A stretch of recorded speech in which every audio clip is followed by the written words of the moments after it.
बिस्मिल्लाह रहमान रहीम। अस्सलाम वालेकुम नाज़रीन इकराम, आज मैं जिस मौजू पे सबसे पहले कलाम करने जा रहा हूँ, अगर इसे तो दुरुस्त अंदाज में लिया गया, एक ऐसे शख्स का कलाम जो अपने दिल के अंदर इस मुल्क का दर्द रखता है, तो फिर तो खैर है। लेकिन अगर इसे कोई और मानी पहनाए गए तो ये मेरा आखिरी व्लॉग भी हो सकता है। ये जानते हुए भी कि ये मेरा आखिरी व्लॉग हो सकता है, मैं सच बोलने से अपने आप को दूर नहीं रख सकता, बाज नहीं रख सकता कि मेरा अंदर ही मुझे ये जुर्म करने पे कभी छूट नहीं दे सकता। आइए मैं आपको बताऊं कि इस वक्त आपका पाकिस्तान किस मुकाम पर खड़ा है। सबसे पहले जिस मौजू को मैं लेने जा रहा हूं वो समंदर पार पाकिस्तानियों का एक इज्तिमा। मेरा पहला सवाल ये है कि क्या ये सब समंदर पार रहने वाले, मेहनत करने वाले ये पाकिस्तानी थे? ये जवाब मैं ही आपको दे देता हूँ, नो, बिल्कुल नहीं। ये सब इधर उधर से इकट्ठे करके, बाकी तो खैर है, ये सारे मस्खरे जो जी चाहता करते, लेकिन आर्मी चीफ को वहां बुलवाना और आर्मी चीफ से एक सियासी तकरीर करवाना, क्या हमारे आर्मी चीफ को बताने वाला कोई नहीं कि वो ये लोग, ये 2 टके के बाजारी लोग, ये चोर डाकू लुटेरे, ये 16 सीटें जीत पाने वाले और खुद हारा हुआ वजीर आजम, उसके हाथ में इस तरह आर्मी चीफ खेले, ये मेरे लिए सदमे का बायस है और मुल्क और कौम के लिए इंतहाई नुकसानदेह है। नाज़रीन इकराम, कभी आपने देखा इंडिया को हम अपना दुश्मन कहते हैं? क्या आपको इल्म है कि इंडियन आर्मी चीफ का नाम क्या है? इसका जवाब यकीनन नहीं में है। मुझे ऐसे लग रहा था कि जैसे इस मुल्क में मार्शल लॉ लग गया है और चीफ मार्शल लॉ एडमिनिस्ट्रेटर आसमानी लहजे में कौम से खिताब कर रहा है, और जो कुछ आर्मी चीफ ने कहा, देखिए पाकिस्तान इसे कायम रहना चाहिए, पाकिस्तान इसे फलना फूलना चाहिए, पाकिस्तान इसकी तरफ अगर कोई नजर उठाए तो नजर उठाने वाले की आंखें निकाल देनी चाहिए अगर वो दुश्मन हो। अब मैं आऊंगा बलूचिस्तान के अंदर और केपीके के अंदर जो इस वक्त सूरत हाल पाई जाती है, उस पर भी मैं कलाम करूंगा। लेकिन ये कहना कि ये सिर्फ चंद 100 लोग हैं और हम इनका कलाकुमा कर देंगे, ये हमसे पाकिस्तान लेना चाहते हैं, और बाबा वो पाकिस्तान नहीं लेना चाहते, वो अपने राइट्स की बात कर रहे हैं। पहले भी मैं कह चुका हूं कि ये बलूचिस्तान का मसला, ये इंतजामी मसला हरगिज नहीं है, ये गद्दारी का मसला न कल था न आज है। सगे भाई, अगर ये कोई उनमें से महसूस करे कि उसके साथ ज्यादती कर रहा है कोई दूसरा भाई, तो दीवार लगा लेते हैं, वो घर बदल लेते हैं, अलहदा हो जाते हैं। और वो खानदान भी है जिन्होंने कभी भी एक दूसरे से नाइंसाफी नहीं की, बल्कि वो कुर्बानी के दायरे में खड़े रहे हैं एक दूसरे के लिए।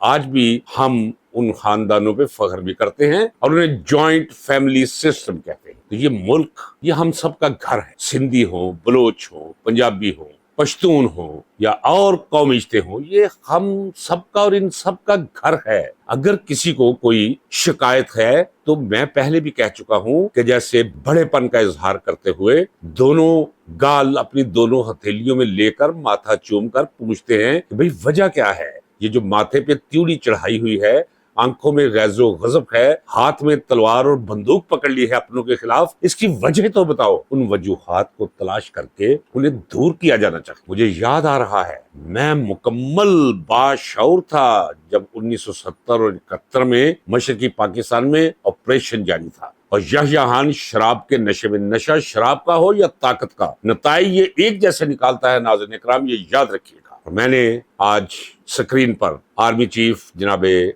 आसिम मुनीर साहब का जो लहजा देखा, जो उसमें तुंदी और तेजी देखी, जो उसमें जाहो जलाल देखा, जो उसमें लपकते शोले मैंने महसूस किए, उससे मुझे शदीद सदमा हुआ है। और मुझे ऐसे लग रहा है कि जो मैं कहता हूं कि पाकिस्तान डूब रहा है, पाकिस्तान टूट रहा है, लेकिन कहीं ना कहीं एक उम्मीद की किरण भी मुझे दिखाई देती है, महसूस होती है कि शायद पाकिस्तान बच जाए। पाकिस्तान के बचने और सालम रहने के लिए जरूरी है कि फौजी क्यादत, ये जिनके हाथों चढ़ी हुई है, मैं फिर कहूंगा, ये बाजारी लोग, ये मुल्क और कौम को लूट कर खा जाने वाले लोग, ये फार्म 47 के जरिए कौमी असेंबली में पहुंचने और फिर पहुंचकर वहां जैली हुकूमत बनाने वाले लोग, क्या आसिम मुनीर साहब जहां कुरानी आयत हमें सुनाते हैं, क्या किसी कुरानी आयत को पढ़कर, चले एक आयत पढ़ लेंगे, लानतुल्लाह अलल काज़िबीन, लानत हो झूठों पर अल्लाह की, ये कह सकते हैं कि इन लोगों ने इलेक्शन जीता था?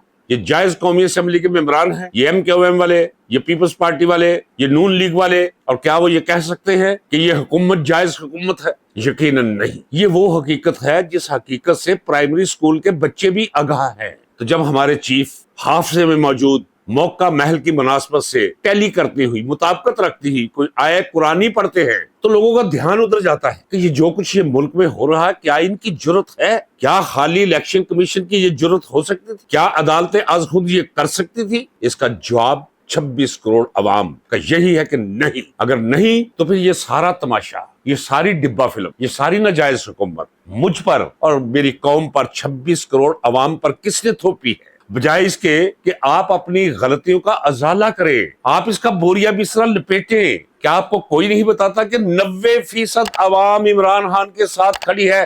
میں آنے والے کل کی بات نہیں کرتا ہوں، ہو سکتا ہے ٹکے ٹنڈ بک جائے عمران خان، لیکن آج لمحہ موجود میں 90% عوام اس کے ساتھ کھڑی ہے. اس کا مطلب یہ ہے کہ 90% عوام فوج کے خلاف کھڑی. ہماری پوری فوج نہیں. جب بھی میں کہتا ہوں فوج کا ذکر کرتا ہوں تو میری مراد جوانوں سے نہیں ہوتی، کپتانوں سے نہیں ہوتی، major, colonel, brigadier, major general, بلکہ میں تو یہاں تک بھی کہتا ہوں کہ کور کمانڈرز تک بھی نہیں، کیونکہ ایک ڈسپلن ہے. 10 کور ہو، 111 بریگیڈ ہو، منگلا کا کور کمانڈر ہو، ISI کا چیف ہو، MI کا چیف ہو، بس کافی ہے. باقی تو ساری فوج جو ہے بے معنی ہو گئی. تو آپ جو فیصلہ ساز ہیں لوگ، آپ اس ملک پر رحم کیجئے، اس قوم پہ رحم کیجئے، بلکہ میں کہتا ہوں کہ خود اپنے آپ پر رحم کیجئے. میں اپنے اللہ کو گواہ کر کے کہہ رہا ہوں. وقت گزر جاتا ہے. وہ کسی نے کہا کہ زندگی 40 دن کے اندر، جسے ہم چھلے کا دور کہتے ہیں، جب بچہ زیادہ تر دودھ پی کر سویا رہتا ہے. زندگی کے بارے میں کسی نے کہا ہے کہ 40 روز کے دورانیے میں کھٹکے سے بچے کی آنکھ کھل جانا اور پھر بند ہو جانا، یہ کھلنے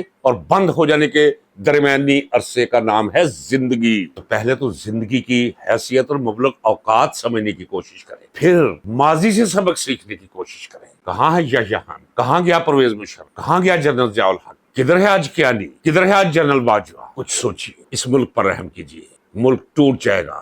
یہ ایسا مسئلہ نہیں. آپ نے کہا کہ ہمیں تو 13 لاکھ فوج انڈیا کی کچھ نہ کر سکی. کیوں کچھ نہ کر سکی؟ یہی حالات تھے. انہوں نے در اندازی کی ہمارے ذاتی معاملات میں، ہم نے موقع دیا انہیں. ہمارے بنگالی بھائیوں نے پکارا انہیں مدد کے لیے، انہوں نے مدد کی اور پاکستان ٹوٹ گیا. آج چین آپ کے ساتھ نہیں. آج افغانستان کو آپ نے اپنا دشمن ڈکلیئر کر رکھا ہے. ایران کے خلاف آپ امریکہ کے اتحادی ہے. کھٹک رہا ہے کانٹے کی طرح ایران اب امریکہ کی نظر میں. ہندوستان کے ساتھ آپ کی دشمنی. کہاں گئے آپ؟ چین، ہندوستان، ایران، افغانستان، کہاں کھڑے ہیں آپ؟ اور یہ روزانہ کی بنیاد پر یہ ٹک ٹاک منصوبے دے رہے ہیں لوگوں کو، صرف اس لیے کہ شاید لوگ عمران خان کو چھوڑ کے ان کی طرف توجہ دینی شروع کر دیں، جو کبھی نہیں ہوگا. جب تک عمران خان باہر نہیں آتا اور اقتدار میں نہیں آتا، اور اقتدار میں آ کر خدا نخواستہ اس سے غلطیاں سرزد نہیں ہوتی، اس سے مسائل نہیں سنبھالے جاتے، تب تک تو عوام عمران خان کے ساتھ ہیں. اور صرف عمران خان سے لوگوں کو توڑنے کے لیے اب جو قرض لیے جا رہے ہیں بھاری شرح سود پر، اور وہ بانٹے جا رہے ہیں کہ دروازے کھٹکھٹا کے ہم 10-10 ہزار روپیہ، بی بی اپنے باپ سے کہے جو کھربوں روپیہ لے گیا ہوا ہے وہاں سے دو. یہ شہباز شریف سے کوئی کہے، میں پہلے بھی کہتا چلا رہا ہوں، کر دے کسی تھانے دار کے حوالے سے، کان سے پکڑ کر اوپر اٹھائے گا، اس کی جیب سے 2-4 بلین ڈالر گریں گے نیچے. اس طرح حمزہ کی جیب سے، اس طرح حسن نواز اور حسین نواز کی جیبوں سے، ان کے خاندان سے کوئی 60 بلین US ڈالر تو ان کی جیبوں سے گر جائے گا. انہیں آپ لیے پھر رہے ہیں، ان کے ساتھ آپ بیٹھ رہے ہیں، ان کی حکومت کو آپ تحفظ دے رہے ہیں. کیا آپ یہ جانتے ہیں کہ آپ کے اس عمل کی وجہ سے کتنی نفرت پیدا ہوتی چلی جا رہی ہے فوج سے؟ میں آج بھی کہتا ہوں، میں تنقید برداشت کرتا ہوں، مجھ پہ تنقید کی جاتی ہے، میں دل سے کہتا ہوں مجھے کچھ نہیں لینا دینا نہ عمران خان سے نہ کسی اور سے. یہی وہ فوج جس کی مدح میں ترانے سن کر رونگٹے کھڑے ہو جایا کرتے تھے. اے پتر ہٹاتے نہیں وکدے کی لبنی پھرے بازار کپڑے.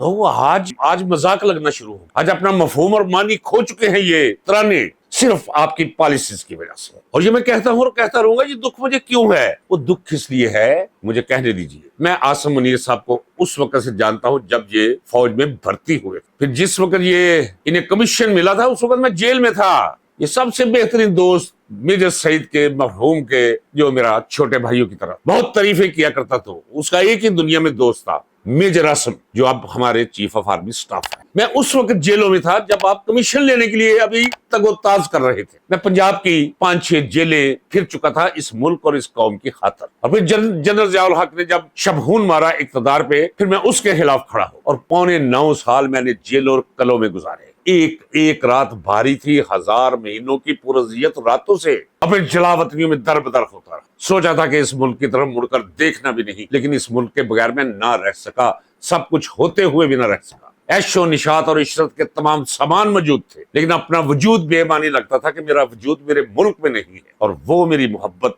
डूब रही है, मर रही है, मेरा मुल्क।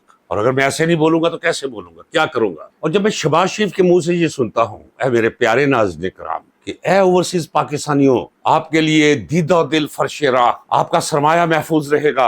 आप सरमाया करी करें अपने मुल्क के अंदर, सनते लगाए अपने मुल्क के अंदर, पैसा लाएं अपने मुल्क के अंदर। यही वो फर्क है जो इमरान खान और आप में है, शरीफ खानदान में, जरदारी में। आप अपना सारा पैसा लाए इस मुल्क के अंदर। वो नवाज शरीफ, वो एक गया गुजरा एक हनूत शुदा लाश, अब उसे इंजेक्शन लगा के जी हम मैदान में ला रहे हैं जी, ये कौम का मुकद्दस संवारेगा जी, जिसने कौम को भूख और नंग के हवाले कर दिया, लूट लूट कर। चले वो लूटा हुआ पैसे ही आप ले आए वापस, बेचे आप अपने वो ठिप्पर नमा बेटे दोनों लेकर आए वो यहाँ। इमरान खान से मुकाबला करेंगे आप? और कौम बड़ी सियानी हो चुकी है, उस बेचारे की तो एक ईंट बाहर नहीं, 4 आने बाहर नहीं, कुछ भी नहीं है उसका जो कुछ भी है वो इस मुल्क के अंदर। और वसीयत कर चुका है कि मेरा सब कुछ मेरे मरने के बाद शौकत खानम को दे दीजिएगा, बेच लीजिए ये बनी काला भी बेच लीजिएगा, और भी जो कुछ मेरे पास है। तो आप अपने पैसे लाएं, फिर किसी से इस्तदा करें। लोग जब आपके मुंह से ये सुनते हैं कि पैसे लाएं, मुल्क में सरमाया करी करें, तो लोग अंदर से हंसते हैं। ये जो कॉन्फ्रेंस के अंदर आपने रखे हुए थे तालियां मारने वाले वो शामिल बाजे, वो तालियां मार रहे थे और लोग उन्हें देखकर उन पर लानत भेज रहे। कुछ ख्याल कीजिए, कुछ खुदा का खौफ कीजिए। नाज़रीन किराम, मैं बार बार कहता चला रहा हूं कि डर एक बीमारी है, इसका कांटा निकाल के फेंक दीजिए, अल्लाह पे तवक्कल कीजिए। वैसे तो आप किसी के घर जाए, हमें गुजरते गुजरते आपको कोई खाना खिलाए तो आप कहते हैं वाह सुभान अल्लाह, अल्लाह ने लिखा हुआ था कि लुकमा मेरा यहाँ था। और अगर लुकमा अल्लाह के इज़्न से, उसकी तरतीब से आपके हल्क तक जाता है, तो आपको कौन पकड़ के आपकी टांग तोड़ेगा? कौन आपको गोली मारेगा? कौन आपको जेल में भेजेगा? अगर अल्लाह ने ऐसा लिखा है मुकद्दर, तो बस ठीक है, उसमें राजी बर रज़ा रहो। एक बात मैं आपको बता दूं, पाकिस्तान को एक ऐसा लीडर मिला है, मुझे कहने दीजिए, मुझ पे जितनी तनकीद के निश्तर कोई बरसा सकता है बरसा दे। पाकिस्तान में ये वाहिद लीडर है जो जिद्दी है, जो डट जाने वाला है, जो विजनरी है, जो खुश गुफ्तार खुश कलाम है, जो इज्जतमंद आदमी है, जो अंदर से बड़ा है, जो मुल्क और कौम के लिए दर्द रखता है। याद रखिए, जो कुछ गज्जा में हो रहा है, अगर आज वो इस मुल्क का सरबराह होता तो सबकी उंगलियां दांतों के नीचे चबवा के रख देता। ऐसा मौकफ इख्तियार करता वो गज्जा पर। कहे नहीं जरा, गज्जा पे कौन आएगा? ये मौलवी नईमी आ जाएगा, ये दुकानदार। वहां लोग मर रहे हैं, वहां बेड़ा गर्क हो रहा है, बस्तियों की बस्तियां खंडर बन रहे हैं। ये मजहब के नाम पर खाने वाले हलवे बांडे ये अपनी दुकान मजीद चमका लेते हैं। स्टैंड तो स्टेट को लेना चाहिए, स्टेट ने कोई स्टैंड नहीं लिया, ले भी नहीं सकता। अगर वो होता तो वो स्टैंड लेकर दिखाता। एक ऐसा लीडर अल्लाह ने आपको दिया है, जेल में बैठा हुआ है, और आपने अब ये कहना शुरू कर दिया है कि कौम सोई हुई है, ये कौम जाग नहीं सकती। मुझे कहते हैं कमेंट्स में, मेरे दोस्त पॉजिटिव अंदाज में कहते हैं कि क्यों अपना गला फाड़ते हैं आप, क्यों अपनी जान को खतरे में डालते हैं आप भैंसों के सामने बीन बजा रहे हैं, आप ईंटों के सामने कलाम कर रहे हैं, आप नबीना शहर में आईने बेच रहे हैं, आप बहरों की बस्ती में आवाज दे रहे हैं उन्हें। तारीख के इतने नाजुक मोड़ पे कोई कहां खड़ा है? मैं तारीख के दुरुस्त दायरे में खड़ा होकर अपना फर्ज अदा कर रहा हूं। जब तक ये मुझे मोहलत मुयस्सर रही, मैं ये करता रहूंगा। नाज़रीन किराम, हाँ, मैं ये जरूर कहूंगा, इस चैनल को आगे बढ़ाइए। इस चैनल के पीछे हाथ धोकर पड़े हुए लोग ज्यादा से ज्यादा सब्सक्राइब कीजिए और बेल आइकॉन दबाना मत भूलिए। इजाजत दीजिए, मिलते हैं अगले व्लॉग में। अल्लाह हाफिज। पाकिस्तान पाइंदाबाद।